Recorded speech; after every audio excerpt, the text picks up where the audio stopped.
дати в нашата история, които ни правят горе, че сме българи.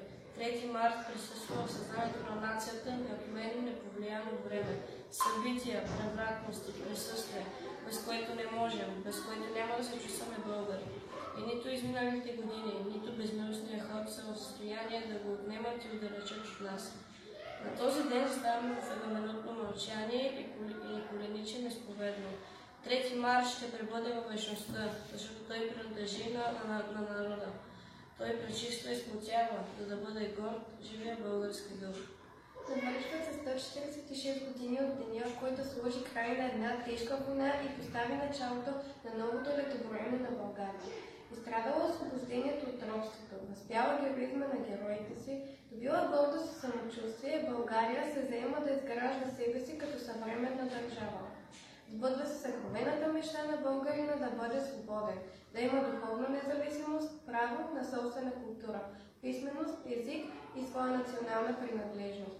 Отбелязвайки годишнината от началото на новата ни история, ние с благодарност се спомняме за жертвоподобността на героите от Априлското въстание, Шипченската епопея и онези знайни и незнайни българи, които заложиха живота си пред олтара на свободата и останаха безсмъртни. Вазов опълченствена шипка, 11 август 1877. Нека носи нощна срама по челото, синова обича следи от теглото. Нека спомен люти от дни на позор да висне като облак в нашия кръгозор. Нека ни отрича историята века. Нека е трагично митро. Нека белашца стара и нови батак в миналото наше върнат своя мрак. Нека да ни сочат с пръсних и обидни, счупените окови и дирите стили. Врата ни още от хомота стар, нека та свобода да ни бъде дар. Нека, но ние знаем, че в нашето недавно свети нещо ново, има нещо славно, що горе да разтъпва нашите гърди и в наши чувства силни големи плоди, защото там не иде навръх планината, що небето синьо крепи са рамената ми. Издига се някой див чутовен връх, покрит с бели кости и кървав мъх. На безсмъртен подвиг паметник огромен, защото в Балкана има един спомен. Да има едно име, що вечно живее и в нашата история като легенда грее. Едно име много голямо антично, като тайното и славно безгранично, що го отдава и смилът, на клетвата стължава събът. О, шипка, тридена младите дължини, как първо да бранят, горските долини трепетно повтарят на боя ръбът. 12 път. Гъсти ордите лазят първата дива и тела я стеля и кръв я залива. Бури, подир, бури, приятелят як и Сулейман зъмни и сочи върха пак и вика, търчете, там са реите и ордите тръгват с викове сърдити и ела грамовен въздуха разправа.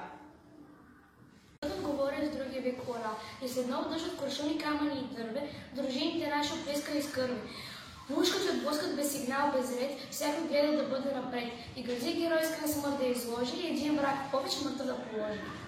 Турците реват, нас и пеналитът и падат мрът, идат като тигри, бягат като овци и пак се завръщат българи орловци, като лъвици срещу страшни редът, не сещат ни жега, ни жажда, ни труд.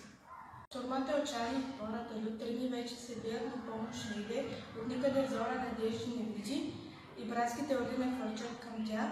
Нищо те ще паднат, но честно без страх, шъпа спартанци през сгънта на сърца, таразите идат всички на щеца, последния напън вече не става.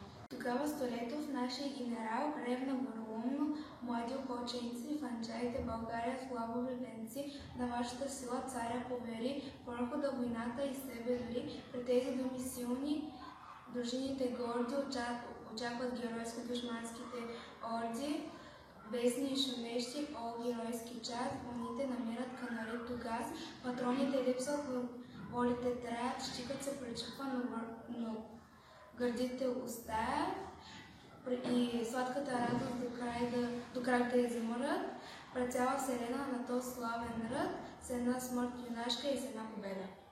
България цяла сега нас гледа, този върх децата, тя ще ни съзре. Ако би бегали на мен по-добре, няма вече оръжие, има бомба, всяко дърво мече си камък бомба. Всяко нещо удар всяко душа плам. Камъни и дърве изчезнаха там. Грабите телата някакси с кряска и труповете мъртви фърнаха за час, като демони черни на черния враг, като лед са полет качи пак. И турците трепнат друг път не видели, бегло се бият живи и умрели, въздухът сепят с демонски вик, поет се обръща на смърт и на щик. Героите наши, като скали твърди, желязото срещат с железни се гърди и фърлят се с песни, свирепата сеч, като виждат харно, че умират веч. Но вълни по-нови от ордят и вашки гълбът потопяват орляка юнашки и още миг ще падне заветния хълм, изведнъж Радецки пресъна с гром.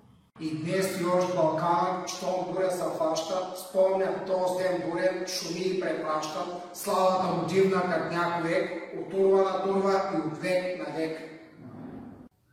Днес честваме една от най-светлите дати в нашата история. Дата превърнала се в символ на победата и свободата. Акта на освобождението и процесите, които го подготвиха и направиха реалност, винаги са били параметър за национално самочувствие във време на изпитание, гаранция за озряване на духа, мирогледа и чистотата на подвигите и надеждите на българския ден. Днес отдаваме почит към решимостта на първите строители на новоосвободената ни родина, които са отстоявали българската държавност, нейната самостоятелност и културна самоличност. Има много герои, които ни правят гордо, че сме българи. Пред тях днес коленичим с признателност, която няма давност и всеки българин я носи в сърцето си. Поклон пред всички страдалци, загинали за свободата на България.